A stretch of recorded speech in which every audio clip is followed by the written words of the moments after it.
Concept पढ़ते हैं, हमें याद ही नहीं रहते, ठीक है, अभी चीज पढ़ी, अभी एग्जाम क्वेश्चन है, इसको याद कैसे किया जाए, ठीक है, तो ये एरिया होता है जिसकी वजह से हमारे मार्क्स करते हैं 20 क्वेश्चन सॉल्व करने के लिए। If you can find out 5 question from the same topic, alright, from any additional source, alright, then what you should do after attempting those 20 question, you should attempt those 5 question as a self evaluation test. ये time ज्यादा लग गया था, इन्हें तुम्हें अपने हाथों से रिपीट करना था लिखकर, ठीक है। प्लीज ये मत सोचना कि मैं अभी तो सोल्यूशन देख के आया हूं, सर ने अभी मेरे सामने सॉल्व किया है, अब इसको पेपर पे लिखने में मुझे क्या तकलीफ होने वाली है।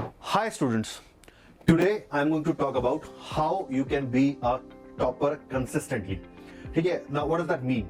सो guys, many of you may have experienced this, that you got a very good score. It may happen that whether you are in grade 11th, whether you are in grade 12, whether you are a dropper, your marks in test, they are not holding up. Like they are, sometimes it becomes very good, sometimes it is not that good. So sometimes you are, among the toppers in your class, sometimes you are not. All right. So can something be done about this? Like if you have been in the topper for once, that means that you have the potential. You know how to do that, but sometimes you don't know that how to maintain the consistency, like how to be there on a consistent basis. All right, so can we help with that? So definitely I can help you that. तो consistency word का मतलब होता है कि हम एक ही तरह की परफॉर्मेंस दें, ठीक है। जैसे अगर हम टॉप कर रहे हैं और तुम लगातार टॉप कर रहे हो या टॉप 5 में बने हो, that would be a consistent performance, you would be a consistent topper, ठीक है। Same goes for a person who is coming last also. If you are continuously coming last, then also you are consistent, but then you are consistent in the wrong way, all right, like the way in which we would not want you to consistent. Some cricketers are very consistent in terms of their performance, and then there are some cricketers who are very consistent in their non-performance also. All right, so how do we judge whether we are consistent or not? All right, as JEE aspirants, during our journey, can we decide whether we are consistent or not? So definitely one of the parameters could be your test scores, all right, or I can say that would be the sole thing or the only thing that can decide whether you are consistent or not. Your test marks should be in the similar levels on a test basis, all right, and your rank should also be. So your test marks would be a reflector. So the problem that we are addressing in this session is that I gave a test, I got very good marks, 1 month down the line I gave another test, my marks really dipped a lot, all right. So what could I have done, what could I have done in this 1 month to ensure कि मेरे marks नीचे ना गिरे, ठीक है। मैं ऐसा क्या कर सकता था कि मेरे मार्क्स नहीं गिरते, तो इसके बारे में बच्चों बात करने वाले हैं। तो इस सेशन का जो फ्लो रहने वाला है, मैं क्या क्या बताऊंगा आपके आज के सेशन में। हम पहले उन गैप्स की बात करेंगे जिनकी वजह से आपका स्कोर गिर जाता है, ठीक है। एक टेस्ट में अच्छा था, दूसरे में अच्छा नहीं आता, कि क्या कारण क्या है इसके। फिर हम बात करेंगे कि इन कारणों को एड्रेस कैसे किया जाए, what is the solution, and finally towards the and I will give you a bonus tip. Alright, so without wasting any time, let's begin. So first of all, what are the gaps that leads to your inconsistent performance? So guys, I think सबसे बड़ा gap या one of the main reasons is that you fail to recognize your strength and weakness. Like आपने अभी एक test दिया है, test के अंदर लेट्स आपने अच्छा स्कोर किया है, अब जो 1 महीने बाद या 3 हफ्ते बाद, 3 वीक्स के बाद, whatever period, जो रेगुलर टेस्ट है वो होने वाला है, इस बीच में आप नए टॉपिक्स पढ़ेंगे, ठीक है। नए टॉपिक्स की आप प्रैक्टिस कर रहे होंगे, ठीक है, और जब नेक्स्ट टेस्ट आप देने जाएंगे तो उसमें ये जो नए टॉपिक्स हैं श्योरली ये भी सिलेबस का पार्ट होंगे, इसमें से भी आएंगे। तो बहुत बार बच्चों को ये आइडिया नहीं लगता है कि उन्होंने जो नई चीजें सीखी है, इन नई चीजों में उनका स्ट्रेंथ एरिया कौन सा है, उनका वीक एरिया कौन सा है। बहुत बार बच्चे जिसको अपनी वीकनेस मानते हैं वो एक्चुअली बच्चों को काफी स्ट्रांग होता है, बहुत बार जिसको स्ट्रेंथ मानते हैं वो उतना स्ट्रांग नहीं होता है, ठीक है। तो ये एक कारण बनता है तुम्हारे मार्क्स के डिप होने का। मतलब तुम्हें टेस्ट के बाद पता लगता है कि ओहो ये टॉपिक तो मेरा वीक था, मैं तो इसको अच्छा, मेरे को तो लगता था कि मैंने बहुत प्रैक्टिस करनी इसकी, मेरे से बहुत क्वेश्चन हो जाते थे, लेकिन टेस्ट में तो हुआ ही नहीं, ठीक है। तो ये बात टेस्ट के बाद पता लगती है। तो दैट इज वन थिंग कि आपका स्कोर डिप कर जाता है। एक रीजन ये है। दूसरा रीजन ये है कि आप जो पढ़ाई कर रहे हैं बहुत बार वो लैक ऑफ प्लानिंग की वजह से होती है। मतलब कि जैसे मार्क्स का डिप करना कैन बी एन एबरेशन, वैसे ही बच्चों मार्क्स का अच्छा आना भी एबरेशन हो सकता है, ठीक है। मतलब कि आप प्रॉपर प्लानिंग से पढ़ाई नहीं कर रहे, somehow during one test the things fell in place and you were able to score good, पर तुम्हें पता नहीं चला कि तुमने ऐसा क्या किया था जिससे मार्क्स अच्छा है, एंड देन क्योंकि तुम्हें ये नहीं पता था कि क्या करने से अच्छे मार्क्स आए, maybe you failed to repeat that in the next test and because of that the marks fail in the next test. So lack of planning, alright, that is another area where that makes you inconsistent, all right. Third area is that you are not doing self study. You are studying a lot, you are spending a lot of time and you are attending your classes, all right. But the thing is guys, maybe you're not doing enough that you should do in solitude, ठीक है। तो how to make sure that हम अकेले में जो पढ़ाई करते हैं, जिसको हम सेल्फ स्टडी बोलते हैं, इसको एकदम मैक्सिमाइज कैसे करें, इसको एकदम इसका जो आउटपुट है उसको शॉर्ट अप कैसे करें, ठीक है। So that is third area that we have to talk about.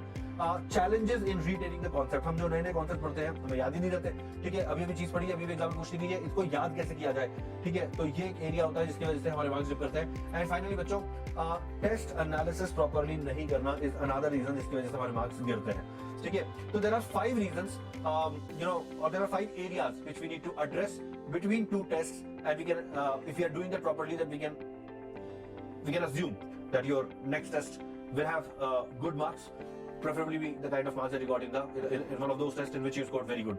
ठीक है, तो ये 5 एरियाज हैं जिनको हमें एड्रेस करना चाहिए. ठीक है, so these are the 5 challenges that we have to overcome.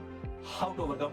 Let me help you with that. These are the problem statements. What is the solution? So now we come to the solution. So these are our 5 super tips. Okay, now the first one. Strength और week area का पता हमें चल रहा है next test को देने के बाद, पर वो तो बहुत देर हो गई, स्कोर तो पहले ही नीचे गिर गया. ठीक है, अब क्या करूं मैं?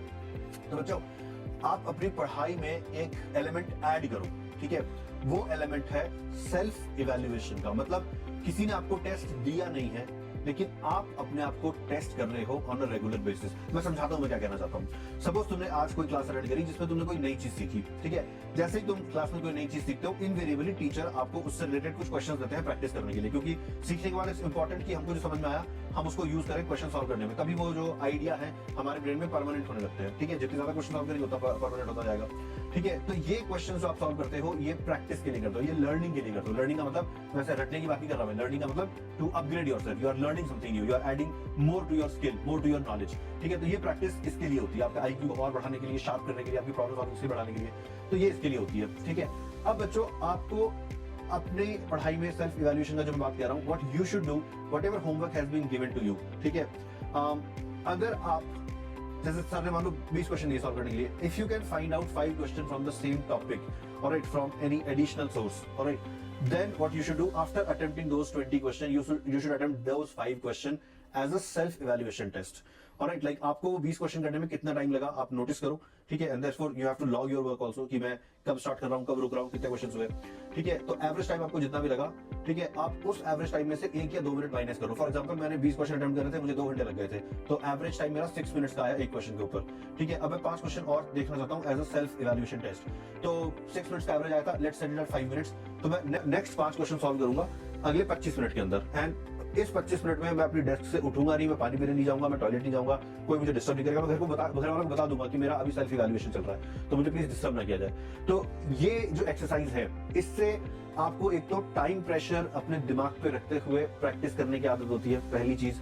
दूसरी चीज, आपको इमीडिएटली पता लगता है कि उन 20 क्वेश्चंस ने जो आपने सॉल्व करे, जो 20 क्वेश्चन आपने सॉल्व करे, did they help you really, like were they able to make your concepts good. ठीक है, good enough so that you can score good in your self evaluation test. ठीक है, मार्किंग स्कीम्स आपको पता होती है, तो आप खुद मार्किंग तो कर ही सकते हो. ठीक है, तो ये एक तरीका होता है सेल्फ इवैल्यूएट करने का इन अ डेली बेसिस. ठीक है, if not daily, may be once in 2 days you can do that, कि 2 दिन में जितना काम किया है उस काम से रिलेटेड कुछ क्वेश्चंस का एक सेट बनाया और अपना टेस्ट दे दिया अपन ने. ठीक है, तो ये तरीका होता है. यही तरीका हम वीक के लिए भी एक्सटेंड कर सकते हैं. ठीक है, कि जैसे आप डेली या मे बी ऑल्टरनेट डेज पे अपना सेल्फ इवैल्यूएशन करते हो पिछले 2 दिन में की गई पढ़ाई का. ठीक है, और वीक के एंड में आप अपना सेल्फ इवैल्यूएशन करते हो पूरे वीक की गई पढ़ाई का. ठीक है, तो सेल्फ इवैल्यूएशन को अपने डेली रूटीन का या अपने वीकली रूटीन का हिस्सा बना बच्चों. It's an eye opener. ठीक है, ये एग्जैक्टली आपको बताता है कि आपको टेस्ट से पहले क्या रेमेडियल मेजर लेने चाहिए. ठीक है, इसमें एक प्रॉब्लम या एक जो आपको ब्लॉकर लग रहा होगा, वो ये लग रहा होगा कि सर मैं क्वेश्चन कहां से लाऊंगा, मतलब मैं आई रियली डोंट नो कि मैं वो क्वेश्चन कहां से लाऊं जो मुझे टेस्ट के लिए यूज करना चाहिए. तो आप बच्चों ये कर सकते हो कि आपको जो भी प्रॉब्लम सेट दिया जाता है सॉल्व करने के लिए, ठीक है, उनमें से आप एक एक क्वेश्चन, जैसे हर 5 में से एक क्वेश्चन आप डेलिबरेटली उस समय पे अटेम्प्ट करते हो. जैसे मुझे आज 20 क्वेश्चंस का अगर असाइनमेंट मिला है, ठीक है, तो मैं 4 क्वेश्चंस को सॉल्व करके 5th क्वेश्चन को अभी के लिए छोड़ दूंगा. फिर मैं 6 to 9 क्वेश्चन अटेम्प्ट करूंगा, 10th को छोड़ दूंगा. फिर मैं 11 से 14 अटेम्प्ट करूंगा, 15 को छोड़ दूंगा. फिर मैं 16 से 19 अटेम्प्ट करूंगा, 20 को छोड़ दूंगा. ठीक है, तो ये मैंने 20 में से 16 क्वेश्चंस को अटेम्प्ट कर लिया है. प्रॉपर्ली मेरी प्रैक्टिस हो गई है. होपफुली मुझे टॉपिक समझ में आ गया है, लर्निंग हो गई है, मेरी लर्निंग प्रोसेस कंप्लीट हो गई है. अब जो मैंने क्वेश्चन छोड़े हैं 5 के मल्टीपल्स में, 5th, 10th, 15th और 20th क्वेश्चन, ये 4 क्वेश्चन मेरे टेस्टिंग के लिए हो जाएंगे. तो क्योंकि ये क्वेश्चन आपको टीचर नहीं असाइन कर रहे थे, तो यू आर वेरी श्योर कि ये वही क्वेश्चन है जो आपने जो पढ़ के आए हो उससे रिलेटेड है, एंड ये आपके सॉल्व होने ही चाहिए. ठीक है, तो like this you can go for self evaluation. So I think self evaluation is a very key element in keeping you on your toes. ठीक है, मतलब ये आपको कॉम्प्लेसेंट होने से प्रिवेंट करता है. ठीक है, and you can go a step further. You can start maintaining your score in a spreadsheet if you are good at using spreadsheet and Excel workbooks. Then you can actually write the date of the self test, the topic that was there, chapter name, the subtopic, how many questions you practiced, how many questions you gave as a self test, what was the time that you gave, and what was your score. Alright, so आप इसको maintain करना start कर सकते हो. So that will actually give you a detailed view of your preparation. तुम्हें हमेशा पता होगा कि मेरी प्रिपरेशन किस तरह की है, किस टॉपिक में, किस लेवल पे चल रही है. वो एक कॉलम चेक करेंगे हम सेल्फ इवैल्यूएशन टेस्ट का, तो आप किसी भी टीचर के साथ वो कॉलम शेयर करोगे and that teacher will immediately know कि तुम्हारी प्रिपरेशन जर्नी में क्या स्टेटस है तुम्हारा, which is a very important point, specially when you do stuff like you join Eklavya, alright, because most of the students who join Eklavya they were not studying from the same teachers, like Eklavya batch में बहुत सारे बच्चे ऐसे होते हैं जो बाहर से ज्वाइन करते हैं, तो वो तो सेम टीचर से नहीं पढ़ रहे थे, तो उन टीचर्स को अगर मान लो कभी इंटरेस्ट हुआ ये जानने में कि आपकी स्टैंडिंग कहाँ पर है, तो वो, और अगर आप वो स्प्रेडशीट शेयर कर पा रहे हो तो I am very sure teachers को एकदम से पूरी क्लैरिटी आ जाएगी कि आपको क्या आता है क्या नहीं आता। सो that is the first area, self evaluation. Now next, ठीक है, प्लान स्टडीज। जैसा मैंने कहा था कि हम जब अच्छा स्कोर करते हैं तब हमें बहुत बार आइडिया नहीं होता है कि हमारे कौन से एक्शन से ये स्कोर आया है, और बहुत बार हमें आइडिया नहीं होता इसलिए हम गड़बड़ कर देते हैं, ठीक है। तो बच्चों स्टडीज जो है ना वो प्लानिंग के साथ आपको करनी चाहिए, ठीक है। अब प्लानिंग दो तरह की होती है, मतलब एक तो होता है कि आपने अपने डे को प्लान कर रखा है कि मैं इस समय पे पढ़ाई करूंगा, ठीक है, एक तो ये वाली प्लानिंग होती है। दूसरी प्लानिंग होती है कि मैंने टॉपिक्स को प्लान कर रखा है कि मैं किस सीक्वेंस में किस टॉपिक को पढ़ने वाला हूँ, ठीक है। तो बच्चों एक ना आपका एक वीकली प्लानर जरूर होना चाहिए, मतलब प्लानिंग इज वेरी इंपॉर्टेंट। आप जो भी करना चाहते हो, आपका जो लॉन्ग टर्म गोल है, जैसे आपको पता है कि इस वीक के अंदर मेरी लेट्स से मेरी 7 to 8 क्लासेस है या n नंबर ऑफ क्लासेस है जो मुझे अटेंड करना है, तो आप ये बात दिमाग में रखो कि मेरा इतना टाइम तो क्लासेस के अंदर चला जाएगा, ठीक है। एंड हर एक क्लास के करस्पॉन्डिंग मुझे होमवर्क मिलेगा, तो वो मैं कब करूंगा, ठीक है, या कब करूंगी, ठीक है। मैं अपने इवैल्यूएशन टेस्ट कब करूंगी, मैं रिवीजन कब करूंगा। Revision is also very important part of your planning, ठीक है। मतलब कि जब टेस्ट में क्वेश्चंस आएंगे तो ऐसा नहीं है कि आप जो एक महीने में पढ़ रहे हो या जो 2 टेस्ट के बीच में आप पढ़ रहे हो उसी से आएंगे, पुराने टॉपिक्स भी आ सकते हैं, बहुत बार आते हैं, ठीक है। तो उनको पढ़ने का स्पेस भी आपकी प्लानिंग के अंदर होना चाहिए, ठीक है। तो आप प्लानिंग करके उसको एग्जीक्यूट, एंड गाइस प्लानिंग भी ये बात इंपॉर्टेंट है कि आपके केवल माइंड में ना हो, प्लीज राइट इट डाउन, ठीक है। Maybe again use Excel for your weekly planner, okay.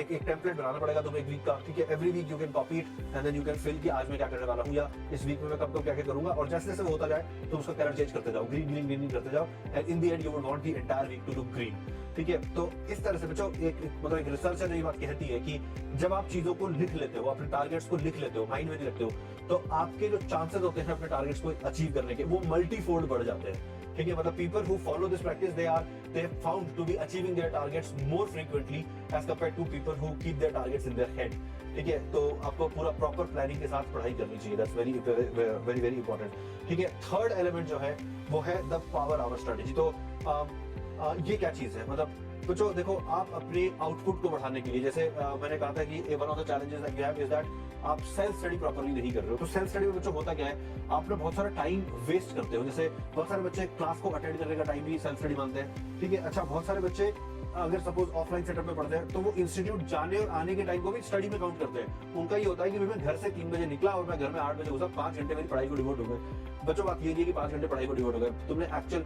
तुम जो ट्रैवल करने में टाइम गया है तुम्हारा, क्लास के बीच में जो तुमने अपने दोस्तों से गप्पे मारे हैं, ठीक है, और उसके बाद क्लास अटेंड कर रहे हो, तुम क्लास में जो सीख रहे हो, ये सेल्फ स्टडी का टाइम नहीं है बच्चों। ये मतलब इसमें से कुछ घंटे ऐसे हैं जो स्टडी में है ही नहीं, बाकी घंटे तुम्हारे ग्रुप स्टडी का पार्ट है, ठीक है। ग्रुप स्टडी तो सब कर रहे हैं, तो फिर तुम सबसे ऊपर कैसे उठोगे, ठीक है। तुम बाकियों से अलग, भीड़ से अलग तब होते हो जब तुम अपनी सेल्फ स्टडी को ऑप्टिमाइज कर लेते हो, उसको ज्यादा एफिशिएंट बना लेते हो, उसके घंटे बढ़ाते हो और हर एक घंटे का पूर्ण उपयोग करते हो, ठीक है। जैसा किसने कहा था, बताओ जरा, 3 इडियट का वो कैरेक्टर चतुर राम था, उसका क्या नाम था, कि घंटे का पूर्ण उपयोग कोई उनसे सीखे। तो आप भी भैया घंटे का पूर्ण उपयोग सीखो जरा, ठीक है। पावर आवर स्ट्रेटेजी का ये मतलब होता है कि आप ये डिसाइड कर लो कि इस घंटे में मुझे ये टारगेट करना है, और आप ना बीच में उसको छोड़ोगे नहीं, ठीक है। मतलब कि नहीं, ये टारगेट मेरा 1 घंटे का है, तो या तो ये टारगेट अचीव होगा, उसके बाद में टेबल से उठूंगा, या मेरा 1 घंटा कंप्लीट होगा, उसके बाद में टेबल से उठूंगा, अदरवाइज तो मैं नहीं उठने वाला, ठीक है। तो आप अपनी पढ़ाई के घंटों में इस तरह के पॉकेट्स बनाओ, इस तरह के स्लॉट्स बनाओ जो जिसमें आप अनडिस्टर्ब रहोगे, मतलब आप खुद अपने आप को डिस्टर्ब नहीं करोगे, आप अपने घर वालों को अपने आप को डिस्टर्ब नहीं करने दोगे, ठीक है। तो इससे ये जो 1 घंटा होता है ये एकदम पावर पैक हो जाता है, एकदम सुपर एफिशिएंट निकलता है। जब हम अपने आप को मेंटली ये लिबर्टी देके रखते हैं कि मुझे प्यास लगेगी तो मैं टेबल को उठ के जाके पी लूंगा, ठीक है, मुझे टॉयलेट आएगी तो मैं चला जाऊंगा, ठीक है, घर पे फोन आएगा तो मैं जाके उठा लूंगा, दरवाजा खोलना है, कोई घर पे गेस्ट आए तो मैं जाके खोल दूंगा, ठीक है, घर के एरेंड्स करने हैं पूरे, कभी दूध लाना है, कभी क्या करना है, मैं कर दूं। Don't keep yourself open to these ideas. अपने घर वालों को भी इस बात के लिए कन्विंस कर, अलाइन करो उनको कि भाई ये जो चीजें हैं या तो मैं नहीं करूंगा, करूंगी, या फिर अगर मेरे को ही करनी है, okay I will do that, but then मैं आपको एक टाइम बता दूंगा, उस टाइम के अंदर मेरे से काम कराना, तो आप उस टाइम तक अपने काम को इकट्ठा करके रखो। मुझे एक बार में दो, बार बार का काम नहीं है। मतलब जैसे डोर खोलना, फोन उठाना, ये सब तो मैं सर्टेनली नहीं करने वाला, ठीक है। Someone has to do this, जो घर पे है वो करेंगे। मान लो बाजार जाके कुछ सामान लेकर आना है, तो प्लीज उसको प्री प्लान कर लो। ऐसा नहीं कि आप बोलोगे कि मुझे अभी चाहिए कि दूध लेकर आ, तो मैं अभी दूध लेने चला जाऊंगा, ऐसा नहीं होगा। मैं दूध लेने जाऊंगा, ये आधे घंटे का मेरा टाइम होगा, उसके अंदर जाऊंगा, आप इकट्ठे कर दो आपके बाजार के काम, मैं एक बार में करके आ जाऊंगा, ठीक है। लेकिन रैंडमली मुझे डिस्टर्ब नहीं करना, ठीक है। तो आप अपने घर पे इस तरह का माहौल बिल्ड करना स्टार्ट करो। This is very important guys, ठीक है। You need to have multiple power hours in your week, if possible in day, ठीक है। देखो दिन का एक पावर आवर तो डिसाइड करो, ठीक है। एटलीस्ट एक पावर आवर से स्टार्ट करो, ठीक है। And then you know take this count as much as you can, take this count up as much as you can. So this will definitely help you a lot, ठीक है। The next point is हमें चीजें याद नहीं होती है, या हम याद करते हैं भूल जाते हैं, ठीक है। बच्चों इसका मैं एक सिंपल सा एग्जांपल देता हूँ। जैसे अगेन जब मैं स्टूडेंट था, इनऑर्गेनिक केमिस्ट्री में ही सबसे ज्यादा याद करना होता है ना, तो वो मेरे को बहुत चैलेंजिंग लगता था। मैं अपने आप को किस तरह की तसल्ली देता था मैं ये बताता हूँ। तो जब मैं छोटा था, मैं हनुमान चालीसा डेली पढ़ा करता था, ठीक है। और मैंने एक बात नोटिस करी थी कि हनुमान चालीसा मुझे एक सर्टेन मतलब व्हेन आई स्टार्टेड इट मुझे याद नहीं थी, बट आफ्टर फ्यू वीक्स में मुझे वो याद हो गई थी। मुझे बुक खोलने की जरूरत नहीं पड़ती थी, मैं उसको पूरा एकदम शुरुआत करके और पूरी खत्म कर देता था। वर्ड मुझे एक नहीं समझ में आता था, मतलब कुछ बीच में वर्ड समझ में आते थे, मीनिंग समझ में आते थे, लेकिन ऐसा नहीं है कि मुझे उस पूरी हनुमान चालीसा का पूरा मीनिंग क्लियर था, ठीक है। तो मुझे बात समझ में आई कि repetition is a very powerful tool, ठीक है। मतलब कि जनरली जो चीजें हमें समझ में आती है, हमें उन्हें याद करने में आसानी होती है, लेकिन जो चीजें हमें समझ में नहीं भी आती है, ठीक है, हम उनको भी याद कर सकते हैं अगर हम इनफ टाइम उनको रिपीट कर रहे हैं, अगर हम इनफ टाइम उनको देख रहे हैं, सुन रहे हैं। गानों के साथ भी ऐसे होता है, गाने को डेलिबरेटली थोड़ी ना याद करते हैं, ठीक है। हम थोड़ी ना कोई बैठ के कॉपी पेन लेके बैठ जाते हैं, गानों को लिख लेते हैं कि अब हम गाने याद कर हो जाते हैं, लेकिन गाने याद क्योंकि वो कान में इतनी बार पढ़ते हैं, ठीक है। इनफैक्ट मैंने ये भी एक स्ट्रेटेजी सोची थी कि मे बी अगर मैं साइलेंटली उसको पढ़ रहा हूँ तो मैं अपने सारे सेंसेस को एक्टिवेट नहीं कर रहा हूँ, अपने ईयर्स को एक्टिवेट ही नहीं कर रहा हूँ, ठीक है। मैं केवल अपनी आईज को यूज कर रहा हूँ, ठीक है। तो मैं जोर से बोल बोल के पढ़ता था ताकि वो जो ऑडियो मेरे कानों में जा रहा है, मेरा ब्रेन उसको रजिस्टर कर रहा है, तो मैं भी उस ऑडियो की कंटिन्यूटी गाने में जैसे एक के बाद एक, बहुत बार ऐसा होता है आप गाना रिकॉल नहीं कर पाते, तो आप उसका कुछ पहले वाली लाइन अगर आपको रिकॉल होती है, वहां से गाना चालू करते हो, फिर आपको हाँ वो करते करते आपको वो लाइन भी याद आ जाती है जो आप रिकॉल। तो एक्जैक्टली वैसा ही कि मैं भी अगर मैं कुछ भूल गया लेकिन मुझे उससे रिलेटेड मुझे याद रहा और मैंने उसको enough time if I have said it allowed, ठीक है, तो मैं जब उसको बोलना चालू करूंगा तो शायद मैं उसको रिकॉल कर पाऊं। तो माय पॉइंट हियर इज कि रिपीटेशन से आप चीजों को याद कर सकते हो, वो डिफिकल्ट है तो भी, ठीक है। तो what you have to do recall methodologies में, you have to like there are multiple things to do. One thing is that आपको जो चीजें याद करनी है, आप वो अगर बिखरी हुई है, मान लो 3 या 4 पेजेस में बिखरी हुई है, आप उसको एक पेज पे कंडेंस कर लो, you make a short note of it, ठीक है। Maybe stick it on a wall, आते जाते उनको बार बार देखो, उनको बार बार रीड करो, ठीक है। इनफ नंबर टाइम्स जब ये इवेंट रिपीट होगा तो वो चीज आपको पूरी तरह से याद हो जाएगी, ठीक है। This is one of the thing to do. Second thing is the process is called active recall, ठीक है। इसमें क्या होता है मैं आपको बताता हूँ। इसमें सपोज आपने कल कुछ क्लास अटेंड करी थी, ठीक है, और आज आप उसको रिवाइज करना चाहते हो, तो सीधा अपने क्लास के नोट्स को ओपन मत करो, ठीक है।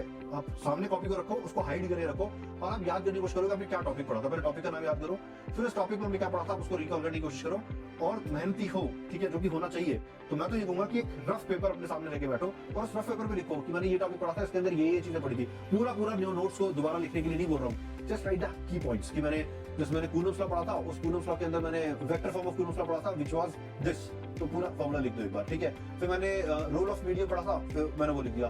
फिर मैंने अलग अलग चीजों के इलेक्ट्रिक फील्ड का कॉन्सेप्ट मैंने पढ़ा था, वो लिख दो, इलेक्ट्रिक फील्ड लिख दिया। फिर इलेक्ट्रिक फील्ड मतलब due to straight wire, due to R, तो चीजें लिख के साथ में फॉर्मूला लिखते जा रहे हो। तो जितना तुम बिना देखे नोट्स को रिकॉल कर सकते हो पहले वो लिख लो, then you can open your notes and check कि कहाँ डिफरेंस है। जो डिफरेंस वाली चीजें हैं, those are the things that went out of your brain, उनको वापस देख के अपने ब्रेन में लाओ, उनको वापस से लिख लो। मतलब कि this process is called active recall, where you are trying to recall first and then you are checking out कि तुमने जो कितना परसेंट तुम रिकॉल कर पाए थे और जो मिस हुआ था वो एग्जैक्टली क्या था, क्योंकि जो तुमने मिस किया था you are liable to miss that again, ठीक है। तो तुम्हें ये बताया कि अच्छा ये चीजें तो मुझे याद हो गई थी, मुझे इनके ऊपर रिवीजन के ऊपर ज्यादा फोकस करना है। So what you are doing is कि that suppose there are 10 things to recall, तो उसमें से तुम आइडेंटिफाई कर ले रहे हो कि कौन सी 3 इंपॉर्टेंट चीजें हैं जिसको तुम्हें ज्यादा फोकस करके सेकंड रिवीजन करना है, क्योंकि वो तुम्हें सेकंड रिवीजन में याद नहीं रही थी। So this was called active recall, so you can start using this. The third thing, which is a very powerful technique, alright, suggested by the legend Feynman himself, is to teach others. Like he said that if you want to understand something or you want to retain something, you want to remember something, उसको पढ़ा दो किसी को, ठीक है। And it actually works, guys. It actually works. मैंने experience किया है, ठीक है, मैंने एक्सपीरियंस किया है इसको कि जो टॉपिक मैं जैसे एज अ स्टूडेंट मैं अगर अपने दोस्त को समझाता था, ठीक है, वो चीजें एकदम इतनी मतलब समझाते समझाते मेरे को एकदम कई बार तो ऐसा होता था कि समझाने के लिए मुझे अपने थॉट्स को आर्टिकुलेट करना पड़ता था, मुझे एक फ्लो बनाना पड़ता था चीजों को एक्सप्लेन करने के लिए। भाई पहले ये बताना पड़ेगा तभी मैं ये बता सकता हूँ और तभी मैं ये बता सकता हूँ। ये प्रोसेस करने में मुझे क्लैरिटी आ जाती थी कि अच्छा ये हमने इसलिए पढ़ा था ताकि हम उस चीज को एक्सप्लेन कर पाए। ठीक है, इस तरह के रियलाइजेशंस तुम्हें भी होने लग जाएंगे और तुम्हें एकदम मजा आ जाएगा। मैं कह रहा हूँ बच्चों, ये तो तुम मेरी take my word for it, ये ट्राई करके देखो। You try explaining a concept to someone and you will realize कि वो कॉन्सेप्ट तुम्हारा कितना क्लियर हो गया, सामने वाले को समझ में आया ना पता नहीं। ठीक है, वैसे तो आ जाना चाहिए देखो, है ना, और उसको कितना समझ में आ रहा है, that is a measure of how well you can articulate the concept. But ये गारंटीड है कि तुम्हारी क्लैरिटी जरूर बढ़ जाएगी। ठीक है, तो मैंने 3 तरीके बताए बच्चों आपको रिकॉल करने के। पहला, repetition by way of short notes.